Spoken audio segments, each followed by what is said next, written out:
Good morning, Bruins. Today is Wednesday, May 16th. I'm Angeline Morali. And I'm Natalie Rapp. Could you please stand and join us for the Pledge of Allegiance?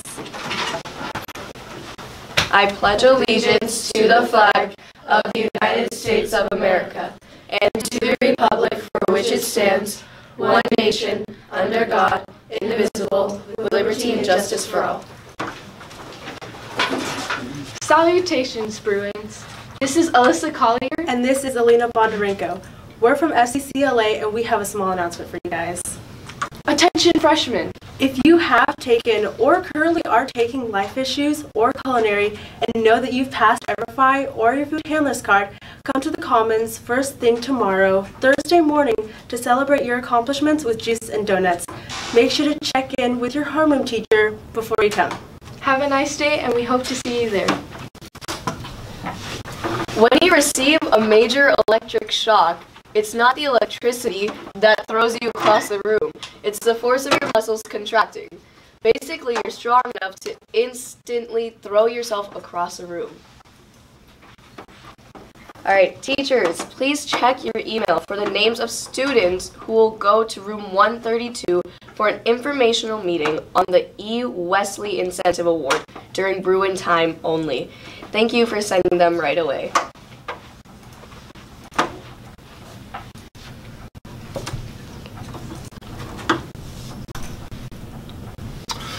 Good morning, Bruins. Last November at our Veterans Day Assembly, we shared with you a program called Honor Flight. We honored 2 World War II veterans that day that benefited from this program to take veterans back to our nation's capital to be honored for their service. We would like to share with you again the news clip from KOA News 4 that featured this program. Roll it. Time is a thief that comes in the night and robs us, even the bravest and the best. These men, World War II veterans, the last of a great dying generation, came to SeaTac Airport to remind themselves that some things can never be touched, even by time. I'm 88 years old, and so I'm at the end of my journey, and this is one more honor that I'm receiving from our people. It is called an honor flight, put on by thankful souls to honor World War II vets while we still can, with what they call one last mission. I look at all these old guys, and I realize I'm one of them. This would be the first ever honor flight for Puget Sound vets. I think it's wonderful that we're all here, and it's wonderful of these people to do this. They were a stoic lot with nothing left to prove to anyone, on their way to Washington, D.C. for some unfinished business. Very solemn ceremony, but something I want to do before I cash in my chips, you know. They've been there, they've done that. Band of brothers.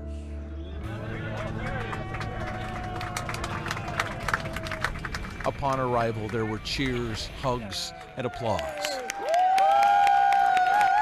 Thank you, sir. Thank you. Thank you. Thank you so much. The next morning, they loaded up and followed their escorts through the city to Arlington Cemetery.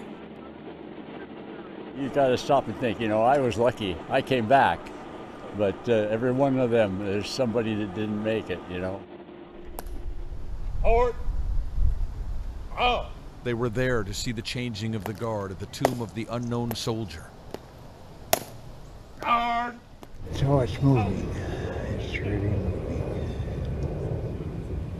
But, you know, you've got to be proud of your country, and this young man standing right doing that. You've got to be proud. The government was shut down that day, and when they got to the World War II Memorial, there was a protest in progress at the National Mall. But for this occasion, politics politely stepped aside. Young man, thank you for your service. Thank you for your service. Welcome to the memorial. They entered the memorial, a place of honor built on a foundation of incalculable loss. There was ceremony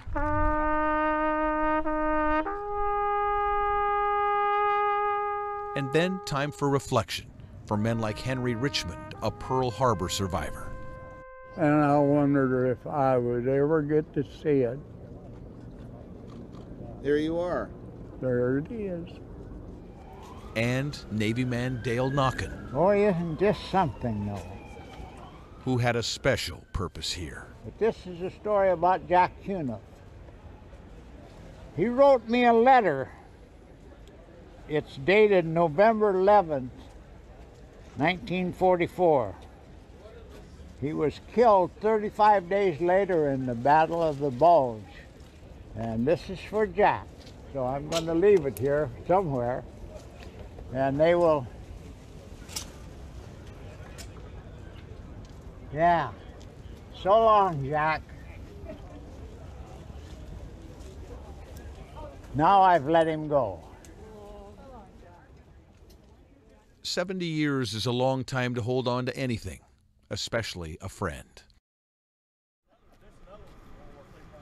Ivan Larson fought in the Battle of the Bulge. This place was built for him. Well, you know, I try to forget about it, but it just never leaves. And at the Marines Memorial, only one man got off the bus. Oh, it's with me every night. I have nightmares every night. Pee Wee Justice was there when the flag was raised on Iwo Jima, an event paid for with the blood of 6,000 Americans. But I do want to say this. It took me 45 years for God to take the hatred out of my heart for the Japanese and the Germans. And today, I love them just as I love you all. Because God, He made it possible. Thank you. Some wounds don't heal. Even time won't dare touch them. The homecoming was a joyous affair. Hundreds of people, music, an airport filled with honor. It made me cry. It gave me a warm heart. Yeah. But this is amazing that people, because that's the thing that you lose, I think. People don't care. But they do. They really care. And ain't that something? An entire generation is slipping away from us, but these men know at least that time will never steal what they did. The thief in the night is shamed in the presence of true heroes. Eric Johnson, Como 4 News.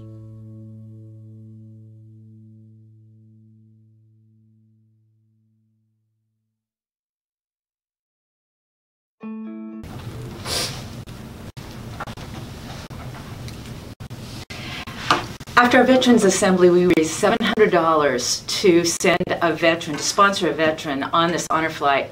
It's $1,000 to send one veteran on this great program. We need to raise the remaining $300, and we'd like to do that the month of May. You can come by our room, 123 and 126. 50 cents, $1 will get us to that goal. It's an incredible program and a great way to honor our veterans. Please never forget the sacrifices our veterans have given to our country. We hope to see you, all of you, stopping by our room, except when we're testing, okay? Have a good one. Stay gold. Stay gold.